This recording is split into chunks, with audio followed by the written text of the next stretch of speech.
In parts of the Afghan capital, there were celebrations as the last US military aircraft took off.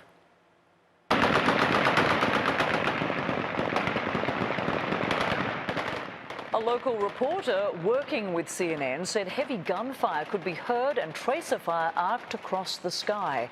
Taliban fighters were seen on the streets firing automatic weapons into the air. A video on social media purported to show Taliban fighters walking toward the airport. Later, they could be seen in the airport hangar viewing the military equipment left behind.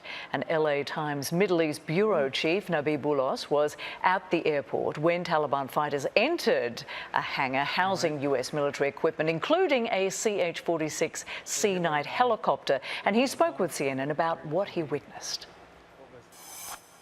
We took this video minutes after the last American plane had left. At that point, you had the Taliban sort of massing around the sides of the airport. And then when they saw that there were no more planes, they waited a bit and then went inside en masse. And, we were like, I think the first wave, we were able to go towards the gate that had been, up to a few minutes before manned by the Americans. And they went in, they were able to examine the hangars, the tarmac, of course, and they were doing a full sweep of what they had basically been able now to commandeer. Now the airport is basically fully in their hands. They've taken the entire area now. And CNN's international security editor, Nick Payton-Walsh, is following all the developments and joins me now from Al Udeid Air Base in Qatar. Nick, what is the latest from there? Well, this is the scene from which about half of this extraordinary evacuee airlift we've seen over the last week came, but it's also the site really from where the end of the United States' longest war ended up. Al Udeid Air Base in Qatar, a huge stretch of desert, frankly, where your shoes melt on the tarmac, an incredibly hard place to put refugees over a protracted period of time. And it's fair to say, I think they admit here, the initial challenge was immense as tens of thousands of people poured out of the sky on these extraordinary C-17 aircraft. They've been repeatedly moving one after another. And clearly here, one of the last aircraft out of Afghanistan landed. So it's a very fraught moment, I think, for many here to feel the emotions of this coming to an end. There have been 55,000 evacuees that have come through here so far, but we're told 39,000 of them have actually gone on their way to further destinations now, leaving 16,000 or so here. The ultimate question actually in those numbers is how many of those are SIV applicants. That's going to be an important question for the Biden administration moving forward, so they can explain whether they got the right people, how many of the right people they left behind, and what they're going to do with those who may be equally deserving but were not actually part of the official scheme. But today is an extraordinary sight we've certainly seen in Kabul. Video of Taliban on the airport itself.